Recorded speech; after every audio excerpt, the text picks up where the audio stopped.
Welcome to the 5G podcast. We're glad you're here. We hope you enjoy our conversation about God, guns, games, goals, and gastronomy. Now sit back, relax, and enjoy this week's episode. I might have to go get a case of those. Tis the season before they go away. Yep. Yeah, they're pretty yummy. All right.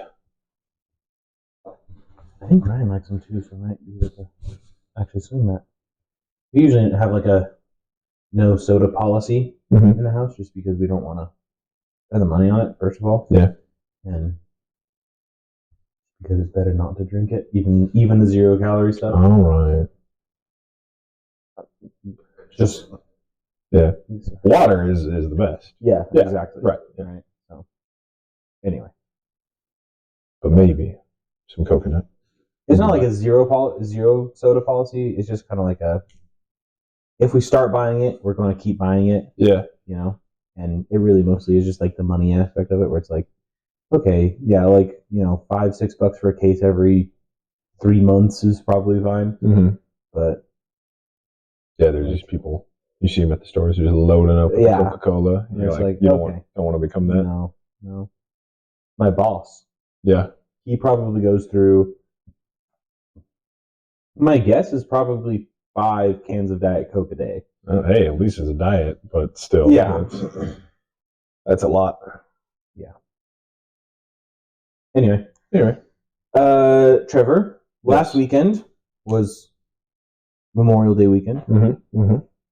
And you and I Yes. went to go see Mission Impossible: The Final Reckoning. Not at the same time. Separately, unfortunately. But yeah, the We finalist couldn't hold reckoning. hands during the But we were holding hands in spirit. across time, because you saw it on Saturday. Yeah. I saw it on Monday. So Yeah. anyway, Yeah, Mission Impossible the final reckonings part 2. but now the last one was changed to not part 1, changed to just Dead Reckoning. Oh, really? Yeah, they're like, I don't know how you They do it. rotted it. Unofficially change, like there's still movie posters that say part 1, but now it's just the Dead Reckoning. Yeah. But yeah, it was maybe the final Mission Impossible, probably. I mean, he's 62. Yeah, Or 62, I think. Yeah. He was like 60 when he was filming the movie, so. Yeah. Like, he still does his own stunts. So, like, I don't know. I'll bet his body's getting a little bit sore and tired. Yeah. You know, you can only do so much TRT. Right, yeah. But for maybe the final Mission Impossible, final thoughts. Start with the positive. Good. It was positive. It was good. Yeah. Start with the positive. That's it. It was the movie. Good. The movie is good. Yeah. I'm surprised I didn't hear more discourse around that online. I heard a lot of these the movie YouTubers I watch, who I align with most of the time, right? But it just goes to show that you should always formulate your own opinions. But yeah, like people I watched, and even some other critics or whatever that I don't really, they're like, the movie was not good. It was bad and blah. And I'm like, the movie was good. Come on. Okay, what were they saying? I could come up with stuff I didn't like if I really wanted to. It wasn't a 10 out of 10 perfect best movie ever made, but it was a good movie. But it was like during the movie, I wasn't ever taken out of the movie by some trope or some retardation. No, exactly. Like, you were entertained the whole time. I think. I heard a couple complaints. The one I can just cast off immediately because it's kind of dumb. They were like I don't know. It's not the spoilers. I don't know. It's been out a week, but maybe I don't know. It's pretty minor spoilers. The AI, right? The true antagonist who's trying to destroy the world or whatever. They were like, that AI doesn't make any sense. They didn't really explain that. And I'm like, it's not a sci-fi movie. It's an action movie. I don't expect my action movie to really focus and go in depth on the AI and its inner workings and motivations and to have that super fleshed out. We don't need a Sam Altman bio documentary. Yeah, because before we watch Mission Impossible. Other movies have done that better. Yeah, and they're more focused on that. This is AI is a plot device in between action sets, like action stunts, like that, and that was good enough. I think what they had. And I didn't find it to be like you said. I feel like they gave me enough of it. Yeah. It's like, oh yeah, the entity is taking over the world. It wants to remake the world in its own image, so it's cracking all the codes and all. It's going to nuke everywhere. And it's going to infiltrate everything. And it's like, okay, that was good enough for me, honestly. But I saw a lot of people like that was kind of dumb, and I'm like, I give it leniency because it's not a sci-fi movie. Like even if it was a sci-fi movie, if it's like for example, The Matrix. Yeah, okay. The Matrix has an AI, human-made intelligence system. Yeah. Never once do they explain how it became. They said humanity created an AI. It took over the world. In the first movie, at least. Well, even the second ones. They tried to flesh out the universe later. They had, but they don't explain how it was created yet. Oh, in the extended, not the extended, I guess extended canon. They created like animated. Oh, I haven't seen. Okay, but I've seen all the movies. And the universe they built in all the movies they never do. Yeah. Right. But I mean, it's basically what you explained. Yeah. It's just like they created an AI and then it created other AIs and then then they went to war. Yeah. Against each other first. That's true. Yeah. Remember. Humans were like. Anyway, but even and that's like a sci-fi movie. And they didn't have in the first, second, or third ones. Yeah. They didn't have this flushed out AI. That wasn't the point of the plot. Yeah. It was the point. I mean, it was the main antagonist, just like in Mission Impossible, it was the main antagonist. But I've never heard anyone say I wish they had spent 17 more minutes explaining how the AI actually interacted with humans and who the scientists were. I need to understand its inner workings. No one cares. It's the bad AI. Yeah. That's trying to take over the world. It's good enough for the story. Yeah. Just like a Mission Impossible, it's the bad AI that's trying to take over the world. Yeah. That's the story. I know I mentioned this before, but if you really want a good sci-fi-esque story about the relationships of AI and inner workings and dealing with humans and whatnot, Person of Interest was a TV show that handled that perfectly. Very well written, although not being explicitly sci-fi, so I guess I'll amend it to the story was about the AI. Yeah, that was the point of it. This one, the main antagonist was just a plot point, just a plot device, rather. Well, and it's kind of like honestly, I don't even know if in Mission Impossible it's the main antagonist. I think probably not. The foil to Tom Cruise. What is his name in the show? Gabriel.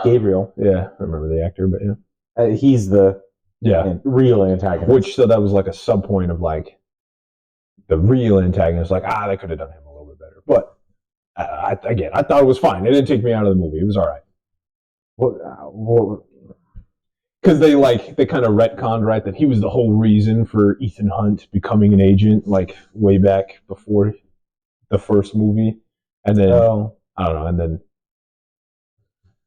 I guess some people thought there would have been more dialogue or more "You killed my father, prepare to die" or whatever.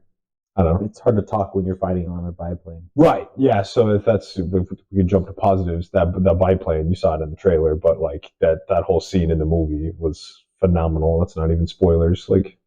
That plane stunt was really cool. The only digital effects they did was to remove his safety cables that attached him to the plane. For the parts where in the movie it looks like he lets go of everything and just 0G just falls to grab onto another part of the plane. Yeah, he probably wanted a safety cable there. That makes sense. Yeah. It's funny. There's been many moments where it's there's the other Mission Impossible many years ago where he has to hang onto the side of a Air Force cargo plane. Yeah. He actually did that. Yeah, it's so ridiculous. He actually just held on to the side of a cargo plane while it took off. Yeah. And he had and the only CGI that they did was to remove his safety harness. Yeah, right. But they took off in a military cargo plane with him hanging on the side. Yeah, that's the thing. We'll remove the safety harness. You're still attached to a plane that's just flying. that part is still real. Yeah. It's like, oh, good thing I've got my safety. Oh, the plane is crashing. Yeah, the safety harness isn't going to help for that. No, like that's a possibility still. Ridiculous, man. He does some pretty wild stunts, some pretty fun. Yeah. There were some fantastic car chase scenes.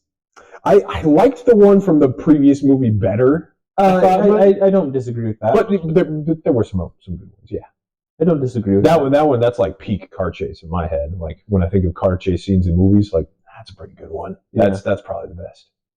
But yeah, that's pretty good ones. I thought the mine shaft, in the mine, in the bunker. Yeah, the Doomsday Vault or whatever. It's actually a mine. If you didn't know that, in real life, it's a mine in South Africa. I would assume, yeah.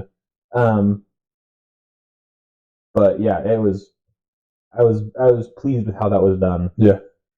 I thought there was a little bit of the only trope that I thought was kind of funny was the use of nukes. Mm-hmm.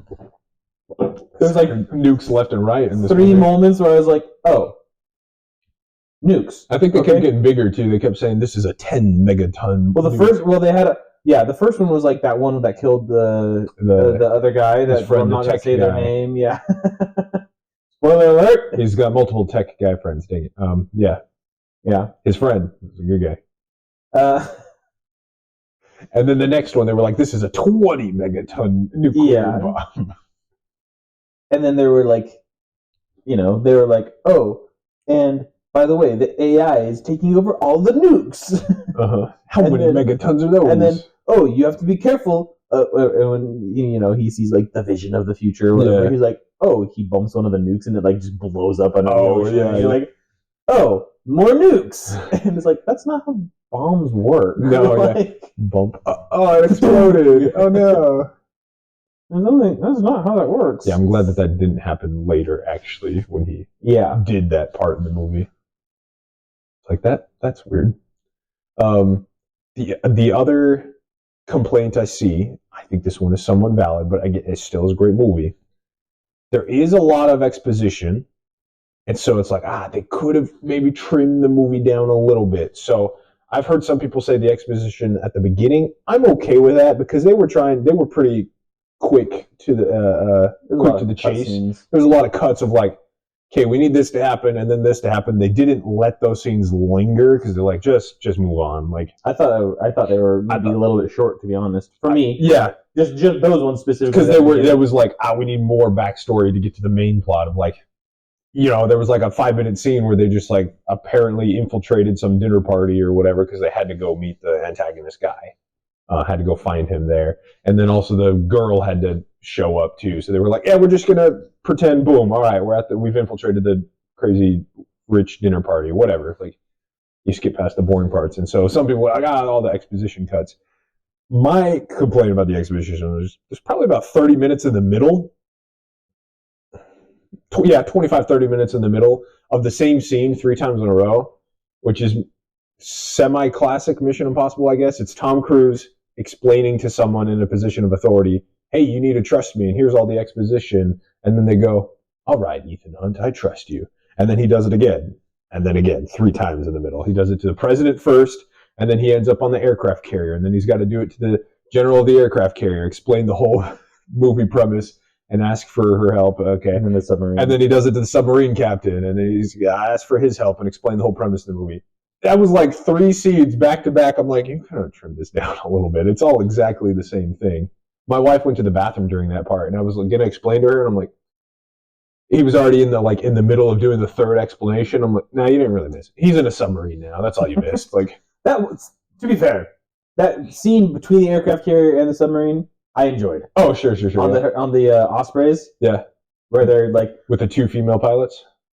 Sorry, go on. That was but that exists. There's a ton of female pilots in the Air Force. Flying your Ospreys? Oh yeah. I mean, 2 at once? Sure. After the Admiral was a female? I don't know about the female admiral. And then the one guy who saves him, the girl who saves him in the submarine. Yeah, that one got me. The same middle 30 minutes. I was like, there's a lot of women in power, which is fine, but there's a lot of it. Well, I'm the president too. Yeah, I know. I wasn't going to say that one. The female black president. right after. I didn't hate that. No, the actress was fine. Again, yeah, and that, she felt like, and she's also been in the movies before. It was as, so minor. The CIA director, Yeah, and so it made sense. I was fine with it. I didn't. There was another movie that came out a couple months ago that had like female black president. You're like, see who you wanted to win the election. Yeah, I didn't care about the female pilots. I didn't care about the female admiral. I didn't care about the female president. I thought they all did. I thought it was all fine. The female Navy SEAL, kind of, because that doesn't exist. Right. Like, a woman can be an admiral. There are many women pilots in the Air Force. There could be a woman president. There will never be a woman Navy SEAL. Yeah. Sorry to break it to everyone. Right. But and there might be someone who proves me wrong. Mm-hmm. But those guys, I could never be Navy. Like, this is not like I'm better than women. I am a Navy SEAL. Navy SEAls are better than everyone. Like, yes. It's like, I will never be a Navy SEAL. 99.9% of humanity will never be a Navy SEAL because it takes a rare breed of human being to be able to do that. And, like, you have to be incredibly strong. Mm-hmm. And, like, if they started allowing, like, performance-enhancing drugs in the military, then maybe you might see a female. But, like, also, you've got to, like, be a female who's willing to, like, submit yourself to a ton of performance-enhancing drugs in order to get to that level. Of a Navy SEAL, yeah. Especially because those guys are then going to start taking performance-enhancing drugs. Yeah, exactly. And then they'll be higher, so that's kind of a slippery slope of a... Which I think we've talked about. I feel like they should just allow. Anyway, side tangent. But but yeah. That's so, like, there was that one thing I was like, okay. But to be fair, I didn't hate that. It was just the back-to-back. Almost like... Yeah. There was no messaging, but it was just like a little minor. So again, from your point at the beginning, you can watch the movie, totally enjoy it. Nothing took me out of it. It was great, except for the one. Also in the submarine, when they're explaining his like high-tech scuba suit or whatever, they're like, "Oh yes," and then when you're ascending to the surface, it releases a stream of inert gases, and he goes, "What inert gases?" And then the same gal, Navy SEAL, she goes, "That's classified." I'm like, "There's only 7 There's like gases. 8 inert gases. Yeah. What do you mean it's classified? Oh, it's a mixture of nitrogen and argon. Ooh, so classified. I'm like, who wrote that line? That's just stupid. Come on. That took me out of it as the chemist. I will say that the scene was, as someone who has scuba dived a substantial amount. Yeah. More than the average person, absolutely. It was very frustrating. I'm sure, there was some of the science there. Because a little... why on earth would you decide to go scuba diving and have all of this fancy scuba equipment and not have your fins on your feet? Yeah, that's right. And guess what? He wouldn't have gotten whacked by submarines if he could have swam a little bit faster. If he could have swam at all. Yeah, it was just like just sinking, like basically. Also, he had like the jet powered turbine or whatever that like steered him at the beginning. So I guess that new fancy suit didn't need fins because it was. Well, that's how you like control your movement underwater as well. Yeah, like it's not just like propulsion. It's also like you flip one way angled. To turn your, instead of having to look up and like flip your body over, you just like kick once and it flips your body. Yeah. Kick again and it flips your body the back the other way. You scissor kick and it perks you up. You scissor kick the other way and it puts you down. Right? Like I could tell. Like that whole scene was great, but I could tell. Like, fantastic, right? I probably got one or two things a little wonky here. Yes, and also like, why do you not have a buoyancy control device? Yeah. There's like scuba gear. You have your tank with your breathing apparatus, right? It's called the octopus. It's just on top of your tank, and it has all the different And then you have this that is contained by or held by like a vest that you put on, and like for going down that deep, it's a little bit different because you have a dry suit. And anyway, but like the basic things are the same. And you have a little vest, and it has air bladders in it. And in order to control your buoyancy, you push your air bladder, you fill your air bladder, or deflate your air bladder. Based on, And that. And he didn't have that. Which would have saved him a whole heck of a ton of trouble. Yeah. Like, getting up to the surface, he wouldn't have had the whole situation where he got caught on the submarine as it's he just would falling. have floated away. Yeah. But by that point, hadn't he already cut himself out of the suit? No, he still had the tank and everything, yeah. Yeah, because he had it on. He had it in his hands, right? Yeah, because he had to crawl through the thing. Right. So it would have still been there. Should have still been there. Yeah. Yeah. I don't know. Felt silly. It did. It was a cool scene, though. It was a cool scene, though. Ryan was so stressed. We were both so stressed. Yeah, it was like, it. there's 20 minutes of like no dialogue. Yeah, and he's just like dying the entire time. Yeah, for this action scene. It's pretty intense. 400 meters under the ocean or whatever it was. In the Arctic Ocean, northern Russia, like, pretty cool. Crazy. Cool movie. It was great. Good movie. Yeah. Highly recommend going to see it. Worth a watch. Absolutely. Worth Summer a watch. blockbuster. Oh yeah, for sure. It's fun. Probably going to be the best movie of the year. Certainly, at least the summer. Again, like I don't know what else is coming out. Although there's some good movies coming out, I feel like. But as big. The Accountant 2 was good. I don't know which one was better. Summer blockbusters. I know Marvel's trying to compete. I think next month they're trying to get Fantastic Four out. That looks so bad. Yeah, no, I'm not. Again, I'm done with Marvel. I'm done with Disney. Done with Star Wars. None of that's getting my money anymore. I know it's all Disney now. Done. I'm not. I wish they would sell off some of those IPs. They won't ever. They won't. Because I guess they think they're still cash cows. I don't know. Pretty sure Star Wars is losing them money at this point, but I don't know. Yeah. It has to be, right? It has to be. The production for their last one was like Andor was like 200 something million or whatever. Like, dude, no way. Yeah, no, I won't see that. So already for me, Mission Impossible, yeah, probably will be the biggest movie of at least the summer. That's it's good. It was a good time. I wanted to talk about the other new movie that came out this past week, Lilo and Stitch. Honestly, I forgot that came out. I guess because I don't have kids. But they also didn't do like any advertising, I feel like. I saw like one or two like a couple months ago, and I was like, oh, okay, they're making a Lilo and Stitch live action. I saw like the first time I saw it was like But English. I saw one advertisement for it like 2 or 3 weeks ago. Okay, yeah. And I was like, oh, okay, cool. Whatever.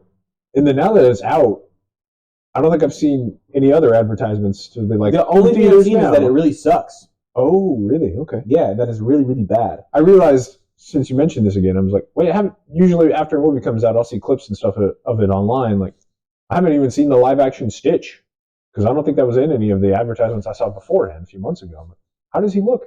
I don't know. I think I've seen a picture of him. I think he looked pretty okay. They got to do like the live action animated, probably. Yeah. I think he looks pretty okay though. Okay.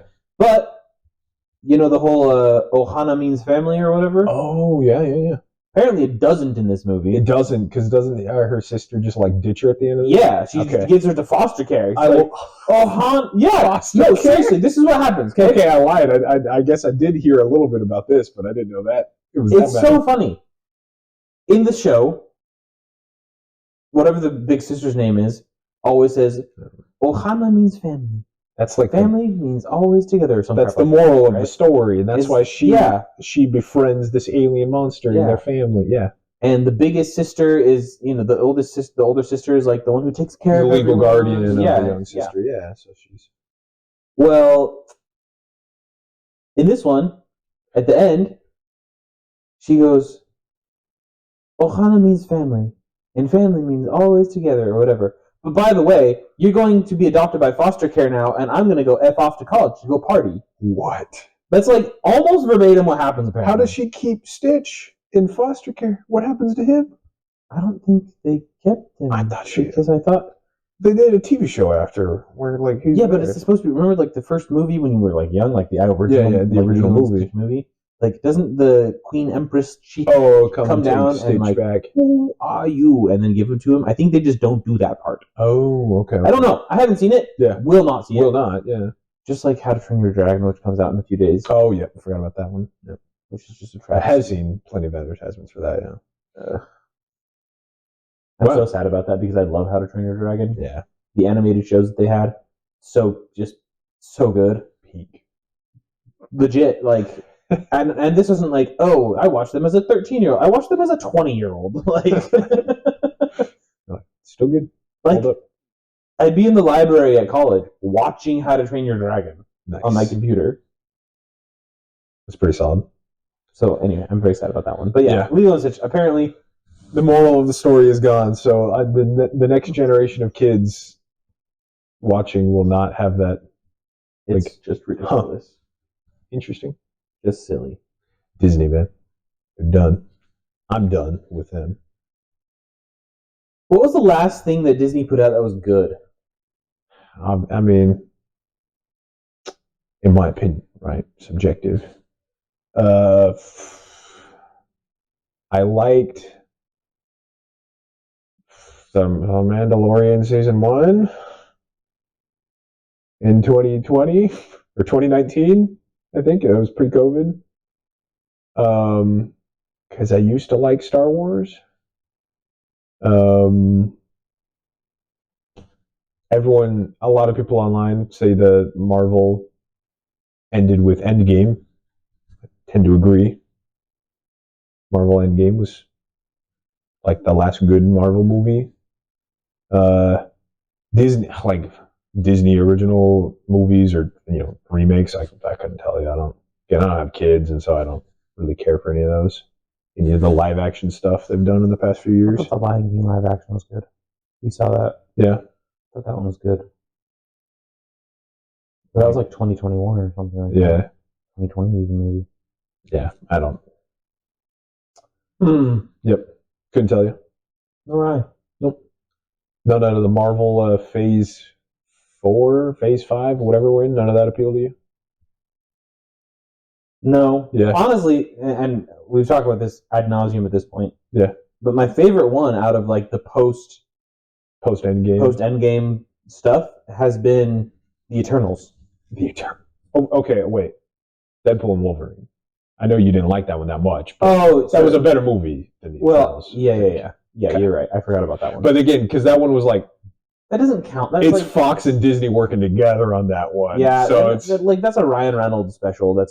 They put it in their official like Phase 5 timeline or whatever because Deadpool is joining the MCU now. But that's why I was like, I'd put my hand out. I'm like, to qualify it, it's barely a Marvel project, but yeah, you're right. So there's that one, and then the Eternals. Then yeah, okay, yeah, because the Eternals was like. And then we disagree on this one, but like a passable movie for me. I can't believe you rewatched that. Yeah. Yeah. But I don't know if I'd ever go back and watch the Eternals again, because I thought you had rewatched it since your first time. I remember you told me. To like see if it held up. Have I seen it twice? I don't know. No? Okay. Yeah, Marvel. I think I saw it in the theaters and then. Yeah, I did. Yeah, okay. Yeah, I did. I saw it in the theaters and then I watched it like a year later or something like that. Gotcha. Yeah, because I remember I saw it in the dollar theater. Like, yeah, all right. I would have paid $1 for a popcorn flick like that. Sure. Anyway, all right. Anyway, let's get off of movies. We're done. No more movies. Unless you have anything else you wanted to talk about movie-wise. Did you want to talk about video games or card game video games? Or nerd D&D stuff? Or any of it? We do some cards? Yeah, let's do some cards. I have one. You got one? Uno Cardo, Signoro. Okay. Well, I have a couple. I'll try to find the best ones first. Here we go. And then so it's not just me blabbering. I'll go first, and then you'll do your card. All right, fair enough. Yeah. So, but maybe I shouldn't start with the green one in case this is yours. Mine is colorless. Oh, it's colorless. Okay, good. In that case, I can do Fat Chocobo. I did not see. I did see this. Fat Chocobo. I did see this. Is a real having arms around it though, wasn't it? Weren't they? I don't think. I don't know. I thought everyone was like, "It's fat phobic." Is there? Oh. That surprised me that there's controversy around a fat chicken. I don't know. Another excuse to invent another phobia, but anyway. Summon Fat Chocobo is a common. You know, I like my commons. They're playable in Pauper. This is maybe playable in Pauper. It's 4 and a green, so it's one of their, because it's a summon from Final Fantasy, so it's the enchantment creature saga, so it dies after somebody turns. Summon Fat Chocobo is a 5 mana 4/4, and then right at the start, because of its first lore counter, is you create a 2/2 green bird creature token with whenever a land you control enters, this token gets +1/+0 till end of turn. It's a lot of the Chocobo tokens are like that. 2/2s with landfall buff their power. So that's chapter 1, and then 2, 3, and 4. So he lasts for 3 extra turns. Creatures you control gain trample until end of turn. So big fat Chocobo. You get 1 extra little Chocobo, and then you get trample for 3 turns. And he's a big fat Chocobo. The only downside is that because it's a saga, his art is only on half the card. Yeah, that's a bummer. They should have done Fat Chocobo. Maybe there's a full art borderless version of a common, but probably not. Probably not. Somebody will do a fan art of the fattest Chocobo. The Fat Chocobo. What else you got? I have, in addition to that, they just have a normal Chocobo. That's pretty good. This one's white, though. I don't know why. So you're like, okay, I got to have all the Chocobos. But you can't put them in the same deck unless you're white-green. This one's just a 3 mana 3/3, also common, so you can do a Chocobo Pauper deck. He just has 4 chapters where it's just all your creatures get +1/+0 until end of turn. Oh. So it's like, it's a decent little anthem for your white weenies. But it's summon Choco. And then I had, since I was on the theme of commons, this one I think is actually pretty sick. It's a little complicated because it's one of the tiered ones. Oh, yeah. Pseudo Kicker in the common? That's interesting. Yeah. So it's those are at least uncommon. Yeah, right. It's Vincent's Limit Break. So Vincent's a character from Final Fantasy VII, and they kind of had a cycle of cards that was all the limit breaks of the characters from there. This is the only one I saw that was a common because most of them were tiered and they did crazy stuff. This one for Pauper though is until end of turn, target creature you control gains. When this creature dies, return it to the battlefield tapped under its owner's control. Sorry, that was end quotes. And it has the chosen base power and toughness. So it's like I heard them called like slingshot effects. So like, okay, the next time your creature dies, it comes back. But then based on how much mana you pump into it, you can change your creature's base power and toughness. So for just 0 additional, so 2 total, it's a 3/2. For 1 extra mana, it's a 5/2. And then for 3 extra mana, so 5 total, you make it a 7/2. Until end of turn, you can buff your creature, and then he comes back when he dies. That's in Pauper has a lot of effects to abuse that anyway. Graveyard and death triggers.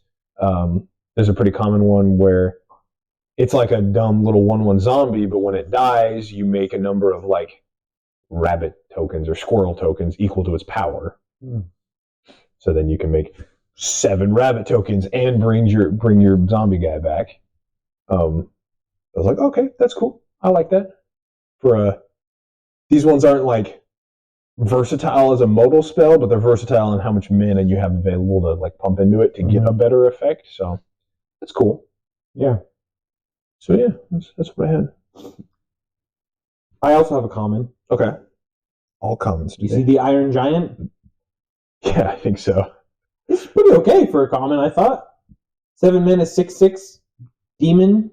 Demon, yes. Yeah, with a vigilance, reach, and trample. 7 mana for a 6/6 common with vigilance, reach, and trample. That's it. That's all you need. That's it. And he's an artifact creature demon. So throw him in your artifact demon decks. Colorless demons. Vigilance, reach, trample. And like that's not like a horrible cost for all 3 of those keywords on a 6/6 for 7 mana. Yeah. I feel like vigilance, especially in like for like a Pauper deck, vigilance is pretty good in Pauper. It feels like a little bit of evasion on the trample. So. Yeah, and the reach for getting rid of other people's. There's some flyers. Yeah. There's fairies and stuff and Pauper. Absolutely. Anyway, that's it. That's all I had. since we're on just the theme of goofy cards from Final Fantasy, this must have just been the dump at the end of spoiler season. Yeah, they're like, these ones don't matter anymore. A bunch of commons and just silly cards. This one is an uncommon that makes me a little sad, but I have Cactuar, not the jumbo Cactuar. This is just the normal Cactuar. I didn't see this one. Which in game he's funny because he's just like a nuisance. When you run into him in combat, he just like runs away immediately. You're like, why? Why did you waste my time? But Cactuar is a 1-mana 3/3 plant, obviously. And he's got trample. It's pretty good. It's got to be a downside, though, right? They can't just make... All right, green is now the best color. You get 1-mana 3/3s with trample. Trevor. Green is already the best color. Don't know what to tell you. Yeah. So it has, at the beginning of your end step, if this creature didn't enter the battlefield this turn, return it to its owner's hand. So he only stays for 1 turn. 2 turns. Yeah, 2 turns. You can attack with him once. Unless you have haste, but yeah. He didn't enter the battlefield this turn. This turn. Mm-hmm. He goes away. Yes. But it's at the beginning of the end step, yeah, so you do get to at least play a 1-mana 3/3 and attack with it the next turn. Then he goes away. He goes back to your hand. I don't hate that. Yeah, it's fine. I feel like there's some play around with like ETB ETB triggers from like other things. Uh-huh. Yeah, exactly. You can abuse an ETB trigger every turn if you want, yeah. For 1 mana. Yeah. I don't mind that. Yeah. The Cactuar, the classic, like, shocked face as he runs away. Yeah, all right, that's fun. They've got, let's see, there was one other, like, probably actually good one I have here that is, what's better than Excalibur? Doscalibur? No, that's better, though. Excalibur 2. I didn't play Final Fantasy IX, so I don't know the reference of why this sword is called Excalibur 2. But it's a pretty good equipment in Magic the Gathering, nonetheless. First, it just looks... Isn't there Excalibur in Magic the Gathering already? Oh, there might have been. Probably with Assassin's Creed, did they do that? No, I don't know. No, wasn't it Eldraine? Oh, it could be Eldraine. They might not. They might have had to change the name because Excalibur, like, is... It's not an IP, though. No. No one owns Excalibur. Nobody owns Celtic mythology. I don't think so. That'd be ridiculous. Well, Magic have tried to, like, distance themselves from real-life mythology. I mean, I say that, but then they have SpongeBob, so... Also, they had a whole Norse set. They try to, like, not use the real names, and because they, there's an not original set. There's a very old set called Arabian Legends, which was just like using real thing. Like that's where some of the banned cards, like Jihad and Crusade, Yeah, but then you have like Eldraine, which is just a they have Sir Gingerbread or whatever his name is. Yeah, they've tried to like, this is our own IP, heavily inspired by another mythology. So if they had an Excalibur, I would assume they would have been like, this is the Excanor. Yeah, some other Sword of Light. Very, very similar name. Anyway, Excalibur 2. There you go. It's a 1-mana artifact. It's got equipped for 3. And when you gain life, you put a charge counter on it. I love charge counters. There's goofy ways you can play around with charge counters. But then just equipped creature gets +1/+1 for each charge counter on Excalibur. I'm surprised we haven't had something like this. That's very simple. Kind of an expensive equip cost. Yeah, equip 3, but whenever you gain life, you can get a lot of life gain triggers that can get out of hand pretty fast, and it's just a simple power toughness buff. It's cool. I like it. One mana to get out, so then you can start stacking all your life gain triggers. So if it had like indestructible or something else like that, I think that'd be maybe not overpowered, but it'd be a lot better. It could be overpowered. But it's equipment anyway. They got to find a way to make equipment viable. So yeah, that seems reasonable. Yeah, I like it. I'd throw it in on some sort of deck. Of some sort. Excalibur 2. Is it legendary artifact? Yeah, it was a legendary artifact. So You have. Throw that into my Your Crusade deck. Crusade deck. My Templar Knights. Knights Templar deck. They didn't put Crusade in the name, but That'd actually be really good in that deck. yeah, I think so. Do you get enough life gain triggers? Yeah, because They you all can give have- them they all all have life lifelink. when your commander's out. Yeah. Yeah. So if I have 5 of them that have lifelink, that's 5 counters. And then you throw it on another guy who has lifelink, and then you get, a big amount of life when he swings. So, Excalibur 2. And they all have vigilance as well. Yeah, the flavor of that deck is on point. I love that. The Templar Knights are just like unearthing these legendary artifacts, Yeah. and then using them. And then Thrumming Stone is just OP. Yeah, and then really all you need is Throwing Stone, but you put other fun stuff in the deck too. That's what that's what what you should get. every time. Yeah, since you can go search for any legendary artifact you want. It's creatures. Throwing Stone is creature. No, sorry, the I Templar Knights, I'll let you pick. I see, my bad. Then Throwing Stone lets you All of them. ripple your whole deck. Get all 40 of them out on the board at once. That card was a mistake. It's so funny. I'm surprised it hasn't been banned. Yeah, they'll. Oh, well, it doesn't matter if it's banned. Like Commander. Commander is usually a singleton format unless you have One of the the Nazgul or the Shadowborn Apostles was probably one of the first one. Rats. Rats, Persistent Petitioners is the blue one. Yeah, Templar Knight. Templar Knight. The red. I don't think it'd be very good in the red one. Although maybe the red one is the burn spell. It's like a 3-mana deal 3. But if you have 4 of them in your graveyard, you can go get a dragon out of your deck. There might be something there. Hold on. I can ripple and have dragons coming out. Yeah, okay, maybe. I don't have a reliable way to get Thrumming Stone out. Yeah, that's the Yeah. key. Is you have to be able to get Thrumming Stone out. So maybe your 5 commander can do something with that. With artifacts, yeah. The red doesn't really have that much artifacts synergy, do they? I can think of one off the top of my hand because she's CEDH.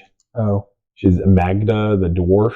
If you, I think, sacrifice 5 treasures, you can go get any artifact or dragon out of your deck and put it on the board. So, maybe. Seems reasonable to me. And then throwing 30 of those, the red burn one, I think it's Dragon's Approach. Yeah. And then a bunch of big old dragons. Ripple. Although, there's not, dragons are usually multicolor, aren't they? The original dragons, dragons used to be red. I think they started really? red. None of the, Amazing. probably these days, the good ones. Yeah. But, Sheevan Drake from Alpha was red. 6 mana, 6/6 flying. And with fire breathing, you pay 1 red to pump its power. But, yeah, they've got a lot of, probably unnamed, just big red dragons now. Non-legendary stuff. Yeah. Can make it work. Be interesting. Yeah. Anyway, that's it. Final Fantasy's over, so go play next week or 2 weeks or whatever. Yeah. Don't spend money. Don't spend oodles of money. Those prices are insane. Ridiculous. Yeah. Absolutely ridiculous. Give it a couple weeks to blow over. Give it a couple months to blow over at this point. Or proxies. Or pirate. That's right. I would never advocate for that, but I would 100% always advocate for yes. that. But legally, I wouldn't, just so you know. As long as you're not making money off of it, it doesn't matter. Yeah. All right, Trevor. Let's talk about some video games. Let's do it. We just fought and won the battle for Super Earth. It's been an eventful week. We saved Super Earth. What were your thoughts on the overall story that they've given us, Arrowhead Studios? I thought it was really fun. Helldivers 2, in case you hadn't heard, probably had the biggest event in video gaming history. No, it was awesome, cool event that lasted 2 weeks. Yeah, I think 2 weeks was the actual invasion. They had 1 week that was the pre-invasion. Yeah. They crafted this story in game, but you were playing through the story, through the special event. So it was live, the stakes felt real, which I don't know, sounds cheesy, but but it was kind of cheesy. And then the whole time you were like defending Super Earth, and they give us objectives, and the enemy would turn the tide at some points, or they'd take one of our big cities, and then we'd turn the tide. And then we had we fixed up our giant space station, and that showed up and helped, and it was cool. They crafted a narrative that could have gone either way based on the participation of players in the event. So I think that was well done. Like, for a free update, for a free event in game, their content they put out was insane. Like, yeah, I agree. It's very like high praise for that. I think that was phenomenal. Yeah, new unit types, new mission types, a whole new like tile set, a whole new map, and just like for a free update. Like, I think they put the game on sale like last week for the last week of the event. Yeah. They're like, hey, if you're not playing yet, like, get in there. Yeah. But they didn't make any extra money aside from like sales. Yeah. Yeah, and they don't have like a battle pass necessarily. They have the war bonds, which they have like a premium store, free. But you can get the premium currency for free. Yeah. Yeah. Just by playing. Yeah. So like, I guess if you have like extra cash and you want like to be able to buy all the cool things that they put in that store, then like, yeah, you can. But like, I think they've knocked that game out of the park in terms of, you know, how they're doing it. But yeah, I was a big fan of the update. Glad it's over. Because I was super over fighting. Actually, to be fair, I was super over it at the beginning, but then I finally found a loadout that I enjoyed for it to fight these guys. And so like, and honestly, the best, fire shotgun, no secondary. Or no tertiary, no support weapon. Yeah, no support weapon. I wouldn't bring a support weapon. Yeah, you just don't need it. No. Yeah, by the end of those, I was struggling to find like, you bring 4 stratagems. I was struggling to find like a third or fourth stratagem that I really need, because my loadout I had found, I was like, I just need a hover jetpack and I'm good. Like, yeah, literally, mine was my primary was the fire shotgun, which great for like the flying guys. Yeah, just pop them twice and they die. Yeah, just the burn just kills them. Nice. One shots all the illuminate guys. Like the only problem was the watchers, the little like zoomy boys. Yeah. Could not kill those for the life of me. So then you constantly get reinforcements called out. Yeah. But like everyone else, and even like flesh mobs, like I could dump 2 mags into a flesh mob and it would kill it. Yeah. Because of the just enough burn time. Yeah. And I'd have to like trail it, right? I couldn't just like stand my ground and fire into it, but it, like she ran like medium armor, right? So you can yeah, I don't know if you can I think you can outrun it if you're smart enough. Yeah. Yeah. I ran medium armor. Yeah. I can't. No, I won't ever run heavy armor. I've tried on bots. On bots, even on bots, I use light armor or not light, medium armor. I just like you just turn into Swiss cheese without heavy armor. There's so many bullets. Once in a while, flying. I do. I can't. But you get ragdolled no matter what. Yeah, exactly. So like, at least you take less damage from the ragdolling, but yeah, you have a chance to stand back up. Light armor, if you get ragdolled, you're dead. You're just dead. Yeah, I've done light armor on bots, and that is just atrocious. Yeah. So light armor for bugs. Absolutely. Because you can outrun everything. Yeah. There's no bug fast enough. Yeah. No. And like there's only like the artillery shooty boys that shoot the stuff out of their butt. Which everybody else is melee. So yeah. So it's fine. Very different play styles for everyone. So I guess Bile Titans have range a little bit. Technically, but you can outrun them in light armor technically. Yeah. If you're smart enough. But yeah, I can't do the stamina regen on heavy armor. Is so slow and horrible. It's so bad. And I like the medic armor as well. That's pretty good. Yeah, extra stims, and they last longer as well. It's very, very safe, very good armor. So and it's medium armor, so like it's kind of like a little bit of both. Yeah. Anyway, but yeah, I was running a medium. I was running the servo armor. Oh yeah. So limb health plus extra throwing range. That's what one of my brothers does. You just can't. That's what I was doing on. Can't live without it. Yeah, and that was nice because you could just I could just lob a 500k bomb onto their ships and it would one shot the ship, and then you go in and I use the ultimatum pistol, which is just a nuke on a stick. Just another nuke. Yep. And just like the shotgun, you just like 2 or 3 mags to empty the shield, and then just ultimatum. Yeah. Yeah, that was cool. in terms of like video game events, live events. Yeah, get the super community awesome. rallied. I can't think of a better one Super offhand. awesome. So I really hope they do some sort of like cape. that you yeah, can- commemorative victory prize. yeah, either like a free one or like one of the war bond or the super credit. Yeah, it wouldn't surprise me if they like hopefully throw out like one little prize and then probably take a break. I'm sure the developers have been like just going hard on the paint for weeks. Yeah, like, well, I think they'll probably take a summer break Yeah. because they have already like the other two sides have encroached so close to Super Earth while no one's been fighting them Yeah. that like we've still got to push them back again. And, Right. Like they don't need to like that's like a month or two of like time for Exactly. us to get them pushed back. they don't so need to actively like. they'll come in for a couple hours a day or whatever just to make sure that nothing's broken. and- Yeah, the narrative doesn't need to be crafted like hour by hour in some parts of this event. It's like, as you said, months out. You're like, all right. Yeah. The players will be fine. But I think it's cool because if somebody wants to, they can like take a break from the game. A developer or player yeah, come back in a month or two and just pick right up, and yeah. you can play when you want, and you don't feel like you're missing out. I mean, we played some bots last night, and it's still fun. It's still fun. Still a good game. Yeah, I feel we had a great time last night. I feel like Yeah, that was a I'm blast. excited to hop on today. Honestly, yeah. I'm like, I kind of joked about it at the end. I'm like, I missed fighting bots. I did too. I think we should hop on some bugs and see how those are again. Yeah. Just I'm interested to try the fire shotgun. Fire with shotgun. bugs. Just because I like forgot. Yeah, you unlocked that during the event. Yeah. during the So we fought only the squids. Illuminate Yeah. squid for weeks. Yeah.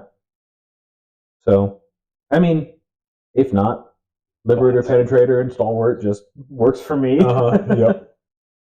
Yeah, man, it's cool. It's cool that there's so many different ways to play that game. Yeah, I'm very glad that we all decided to get this Yeah. game as a friend group, and Yeah, I was debating of like, okay, this was a big event in Helldivers. We've been playing a lot for the past couple of months. Do we need to like take a break? Are people getting burnt out? I'm like, I think we're still having fun. I mean, I'm not playing like every single day, Yeah, and so like for me, it's like, yeah, let's go. in the Like, short bursts, it's perfect. and for me, it's like, okay, it's a game where you can definitely get good at it, Mhm. right? Yeah, Like especially like compared to where we started, like yeah, level 6 was like difficult, and now it's like level 6 is like, oh well, I'm gonna hop in on solo level 6, Yeah, and I just can like solo this, whatever.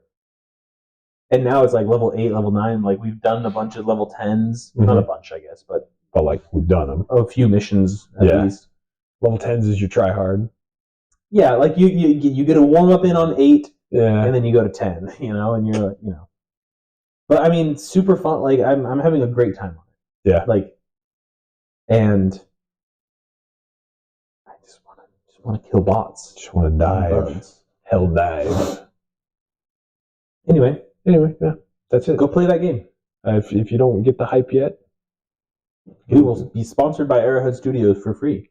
Just give us some swag. just like full battle suit regalia. I thought The about 3D helmet. printing one. Yeah, that'd be sick. Yeah. At least the Helldiver helmet. Yeah. Pretty rad. Yeah. It's fun. Alrighty, Trevor. How much time have we got left? 15. All right. You got a question for me? I did. We just finished a masterfully crafted Mm. D&D campaign that you so kindly DM'd. Yes. A 6-month long campaign, I think, give or take. Yeah, with some significant time lapses. It wasn't a weekly thing. Yeah. Everyone's schedules had to line up. There was It was- kind of 3 groups of people that had to all. Yeah, which was by design. Yeah. It was couples D&D. Mm-hmm. Light and casual, not try hardy or anything like Yeah. that, But in my opinion, and Ryan echoed this, and I think everyone else would agree, that you crafted a masterful campaign, and we appreciated your effort and everything like that. Thank you. And I was just curious how you, if you even have a system of doing this, because we had to kind of cut the thing short a little bit. Yeah. We didn't get the total. The end was a little bit quick, maybe. Sure. But the If final it was a movie, it would have felt very rushed in that third act. yes, but it was like still like a great final battle and like Mhm. everything like that. And so, how do you go about crafting your general storyline, your narrative, like the events, like you want to make it feel tough, but not like destroy them. And, But do you just kind of do it on the fly, or it's like, oh, I have like this idea, and we're gonna do this, and then we'll see how many hit points everything has. Yeah. Okay. I see your question. I'll start blabbering and see what makes sense. Feel free to ask questions or clarification. But in terms of the general, like, overall story narrative, I have done in the past, like, totally my own D&D, just fresh. But I just don't have time these days. So I usually like to take a building block, like they have the pre-made adventures from D&D, and then build off of that, build extra things. And so that's what I did with this campaign. Is this one even generally was pretty bare bones, kind of just has a lot of like semi-connected stuff, and then it was easy for me to kind of build my own connecting narrative, because there wasn't a whole, there was some there, but I had to add on to it, definitely, to make it flow better. So that's like, story-wise, that's what I do. And then for each like individual, I guess, encounter, or even down to like the session, maybe some DMs will do differently, or they'll tell me I'm wrong or whatever, but like, I do, before the session, I do generally have an idea of like how I want the party to go. Don't flame me, but like, I'm not railroading the party or railroading the campaign, but I have an idea, right? Like, I don't, if a DM tells you, oh, it can go any which way, that's like advertisement, but like, really the DM kind of knows which way it's going to go. With some few little like asides or some side tangents, or just like some funnies, like, oh, I didn't think that you guys would like take the skeleton horse or whatever. Like, oh, I didn't think you guys would befriend that random goblin. You were just supposed to kill him. Okay. Like, with little extra funny bits, that's the part of like the being a dungeon master that you gotta not plan for, but kind of be spontaneous in the moment. But overall, I do kind of know how it's going, which is maybe part of character creation. If I know, oh, this is generally a good party, or oh, generally an evil party, or somewhere in between, or vice versa, then you can kind of craft the narrative around that. That would be interesting. Like, if the story you crafted is like, your players are going to be the heroes of the town, like, and they're evil characters, that's not going to be like, yes, now you're under new management, or whatever. Like, they're not going to follow your narrative to be the heroes. For sure. So yeah, I had been planning since I knew I wanted to make this our last session, because I like ending D&D campaigns. But just timing and schedules sometimes get in the way. I had already had the narrative for the rest of the campaign crafted out in my head, so all week prepping for the final session, I was like, okay, if I just fast forward a lot of these plot points, basically, what would that look like? And so I was just playing around with it. It was mostly all mental until probably the day before. I was like planning. I was like, okay, if all the I kind of referenced like, all right, I had these orc clans, and they were kind of split between two different viewpoints. And I'm like, okay, if I fast forward, they've now aligned, right? Like, without player intervention, because you guys could have changed probably any part of that. Like, all right, assuming no player intervention, this is how it would have happened. The orc clans like came together and they went to siege you guys. So you had a big siege battle, big Helm's Deep. And so I knew I wanted to do that. And I was like, but then there's also been this dragon that's been a big threat in the background the whole time. They've seen a couple times. It's gotten close. And unbeknownst to the players, you guys were kind of not thwarting the dragon's plans, but kind of being a thorn in his side. So he was like aware of the circumstances. And so he's like, well, I'm going to go. Again, if the players hadn't done anything, because I had to fast forward, I'm like, all right, I'll say the dragon comes and tries to mess him up after they get weakened by the orcs. Perfect. Like, that still fit in my narrative generally. Yeah. So then I designed the encounter, the siege battle, and the dragon fight around that. I think that's probably one of the most fun battles of like that I've ever played in a D&D session, just because of how in depth it was. There's the puzzles at the beginning. Yes. It's like, how are we going to prepare this place? And you gave us like tasks in it, like, Mhm. oh, who's going to do what task? And like some of them were like, okay, that's the bard, Yeah. right? Like, but other ones, it's like, oh, this could be like, do we think this person? But we don't know what the role is going to be in terms of like, is this a survival check? Is this a What skill strength check? Yeah. Is this a constitution? Whatever it is, right? Mhm. I thought that was so good because we definitely chose wrong. Yeah. On like some of the things, we chose the wrong person to do certain things, and that affected the battle. It affected the battle. Yep. Which was very, very cool. So yeah, I thought that siege was just awesome. Mm-hmm. And it was great. Probably play out differently if I did it again with different players or for sure, different scenario, or if you guys had more time to go through the whole campaign or whatever. Yeah. So yeah, that's cool to hear. Obviously the point of D&D, I believe, at the heart, overarching theme is like the player's choices need to matter. Yeah, because it is like a role playing game. You play this character, you pretend like in real life, your choices matter.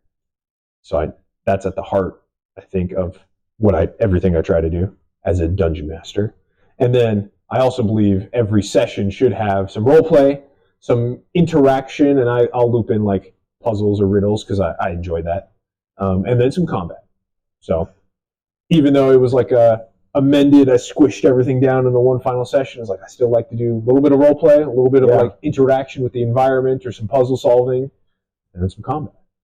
Yeah. So no, I thought it was a masterfully done campaign. Mm-hmm. Really enjoyed it. Really, really enjoyed it. And would play again. 10 out of 10. No, it was good. I thought the interspersion of magical items and unique things, where I think you gave us probably like a total of like 7 to 8 one-time use equipment things, right?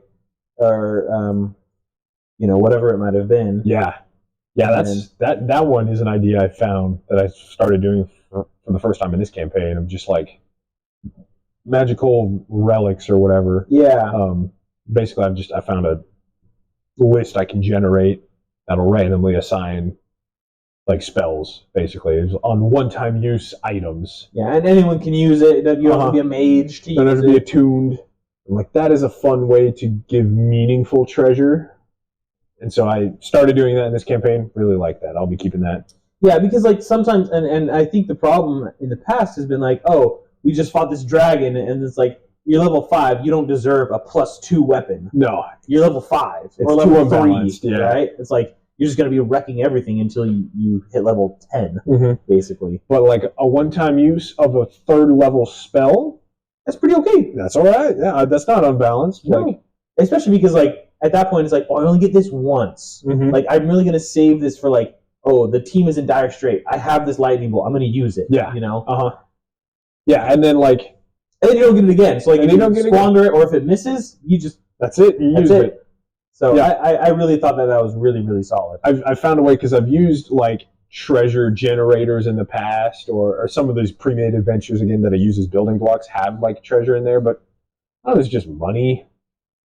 And I don't like, every time I've played in a D&D campaign, I like don't care about money for myself. No. Really, like it's just a number on the page.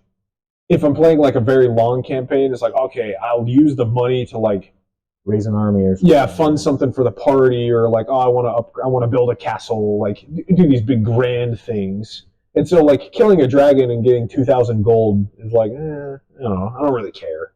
Or oh, you get a bunch of treasure. It's like, okay, I take the treasure to town and I sell it. Like, it's kind of useless to me. I'm an adventurer, so yeah, I'm not gonna carry 3,000 gold pieces on me. Yeah, and like, oh, this golden carafe and the nice jewel, like that's cool, like flavor, lore, or whatever. Like, oh, you get the dwarven amulet. Like, yeah, that's sweet. I don't know, I'll give it to the next dwarf I see, I guess. Yeah. Like, so a little bit of that's fine, but in terms of like making treasure matter, like, okay, that's usable for an adventurer. No, and I thought it was very well done. I think I've been thinking personally of doing a campaign for my wife and my cousin. Oh yeah, and his wife, because they're very new into it, and so like it'd be a good stepping stone for me if I wanted to try and DM. Yeah, just because I think I've played however many campaigns, and One shots and everything. Yeah. Yeah, like and I feel comfortable enough building characters out and things like that now. Every once in a while, I have like rules questions, right? Yeah. And like spells, I'm not 100% comfortable with, but like enough, right? Enough that I feel like I would like to dip my toe into DMing, but I don't want to do it with like you, Caleb, and Colin because it's like, oh yeah, the people who have played more than me, is, you know, it's like we're all DMing now. Yeah. We're the DM. So like, it's like actually I can do this because the rules say this. Well, you see, sir, rules lawyering the DM. It's like, but I say no. But I will pull seniority on you. I'm the DM. That's why. Yeah. No, that's good actually. A relatively new DM with new players. Yeah, and then they don't have like any experience of like, oh, this guy sucks at DMing. There's no like. It's always like, oh, this was great. Oh, thanks. That was so fun. I'm glad you did that because I can't do that as a new player. Yeah. But you know, I feel like the creating the maps and creating the dungeon areas and things like that would be kind of fun. And I'd probably do what you do and use one of the pre-made stories and just use a building block and then. You know, add my little. I generally add extra flair to that, so because it's more fun. But I do like building encounters. I think it's pretty fun. That's part of the video game aspect, like how I built that siege battle. I'm like, I don't want to make like as I said a couple times, like I'm not going to bog this down with all the very specifics. I think it's probably the right way to do a siege in D&D because it's not designed for large scale battles, really. But I like designing them. We've tried doing large scale battles, and it's just like I've had some good ones. It's just very difficult to find the balance between how OP do you make these character players versus the NPCs? Yeah, exactly. Because I mean, like a level 5 character is like substantially stronger than like a normal human, but if there's 1,000 humans, but it's just numbers, yeah. But then, like even if there's 25 of them and only 20% of them hit their shots every turn, that's still 5 shots you're taking every turn. Exactly. You know, and then just like the timing of a large scale battle as well is kind of weird. Like, not everyone has something to do every turn, so like at the table that can be boring sometimes. Yeah, for sure. I think it's much better either you give your party specific tasks or you like speed things up somehow. One of the siege battles I've done was like beforehand we just like kind of commanded the army, like the pre-planning of like, okay, yeah, the spearmen there and the archers there along the walls when we were like defending a fort. I think the players, and then I think we rode out like on horses to just go be like guerrilla tactics, like disruption, which worked better for like our as a party playing. Then it felt like everything we did mattered. Instead of like, yeah, I don't know, for these 6 seconds of a siege, I guess I like stare at the wall because nobody's come over the wall yet, and I'm a melee character, so yeah, I wait for them to put a ladder up and then I kick it down. That probably won't be for 8 turns. I guess I'll just pass turn until then. So. And then the archer is like just racking up kill because every 6 seconds they're taking every turn is like, oh, I guess I'll shoot another one. Yeah, okay. Well, I kind of felt a little bit that way, and not with my bard. It was like, oh, well, I'm still concentrating. Bardic inspiration. Yes. And then I'll hide behind a pillar again. And then I run. It's like, oh, okay, all right, there it is. But like, it felt cool because like I was controlling the guy, and he was doing some decent like. You had charmed the orc boss. Yeah. Which is hilarious. And he failed so much. Yeah. That's part of like, again, the DM of like, you're flexible in what might happen, even though you generally have an idea of how things are going to go. Like, yeah, okay, I didn't know you were just going to control the orc boss for the entire fight because he kept failing his wisdom saves. Like, yep, all right. As a DM, I'm flexible. I can work with this. I can make this happen. Yeah, and it was great. Yeah. And then it worked out because the final, against the dragon, the NPC Bad A was supposed to do stuff. Yeah. And didn't. He didn't. He was just on the ground the whole time. I was like, oh, okay, well, you guys do have like an orc NPC that's to help, helping you deal damage. We probably would have been a little bit more in trouble without him. Yeah. Because he did a decent, but like then there's like me just like hiding behind a corner basically, not being able to cast any other spells or anything like that as a bard. But to be fair, a dragon would have resisted your. Yeah. your mind, your charm magic. So Yeah, but like the area effect stuff where it's like giving yeah. people advantage and stuff like that. Definitely, yeah. But anyway, That was good. Dungeons and Dragons. I thought it was a very good campaign, sir. It's a fun So time. kudos to you. Thank you. It's a fun game. I enjoy it. Very fun. Very fun. Oh. Card of the week. Card of the week. We have. What do we got here, Trevor? This is a funny one I found. So, Jumbo Cactuar. you've heard of normal Cactuar. Here's Jumbo Cactuar. No, so this is a funny one I found this week. Because, trigger warning, the flavor text on this card got removed in later printings. Oh, that's very funny. Because it's, I don't know. So that's why I picked it. But it's not a great card. It's not a usable card. But it was an alpha, and then in beta, it was actually a misprint in alpha. They changed the mana cost, which was funny. But then when they did the Magic 30th, this is what I saw and how it reminded me this week. The reprint in the Magic 30th edition, where they did all the alpha and beta cards with the gold border or whatever. Or no, they weren't gold border, but they had a weird back. I don't remember. Unplayable, not tournament legal. They just got rid of the flavor text because it was triggering to some people because it implies self-harm, I think. But it's orcs. The card is Orcish Artillery. For 1 and 2 red. In alpha, if you have an alpha version of the card, it's just 1 and a red, which makes the card a lot better. But it's a 3 mana orc. I wonder if they would have changed the creature type later. I didn't look up the official version because I needed the flavor text.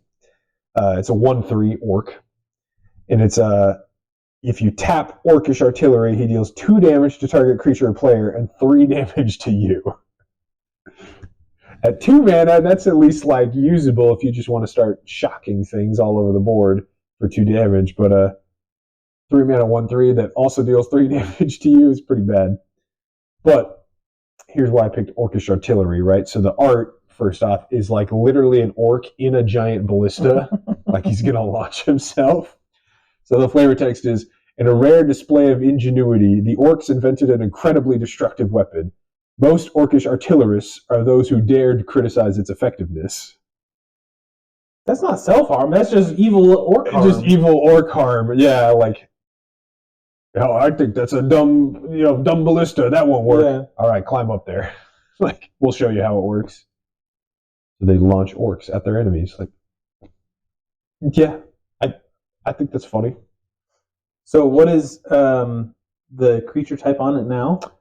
The old one says summon orcs. Yeah, so it's an orc warrior. Orc warrior now. In the 10th edition version. Oh, gotcha. All right. So they also changed the flavor text on it, which is interesting. Yeah. It says, "So they want to kill my men? Well, 2 can play at that game." Yeah, that kind of implies the same thing, I think, yeah. So it's interesting that they eroded that. Is the art still like an orc launching himself? Or No, it's just it's a catapult with a flaming boulder in it and they're launching it like that. Well, okay, so that's almost like the orc guy is just killing his orcs for no reason then. Yeah, kind of. That's almost worse than launching the orcs. I don't know, but I thought it was a funny card. It's funny art. And then the flavor text, I'm like, wait, you had to get rid of that? Yeah. But I don't know. It's old fantasy orcs. They're funny. They're goofy. They're expendable. So like, I don't know. Orcish Artillery. You were shocked by something, right? I have to show you afterwards. Oh, okay. All right. Cool. Not for the podcast. But Not for the podcast. That's strictly PG podcast. No, it's not anything. It's just a card that I accidentally found that I was like, it might be card of the week next week. We'll see. We'll see. Yeah. Thank you for watching this week's episode of the 5G podcast. Make sure to like, comment, and subscribe to see more. And we'll see you next time. Thanks.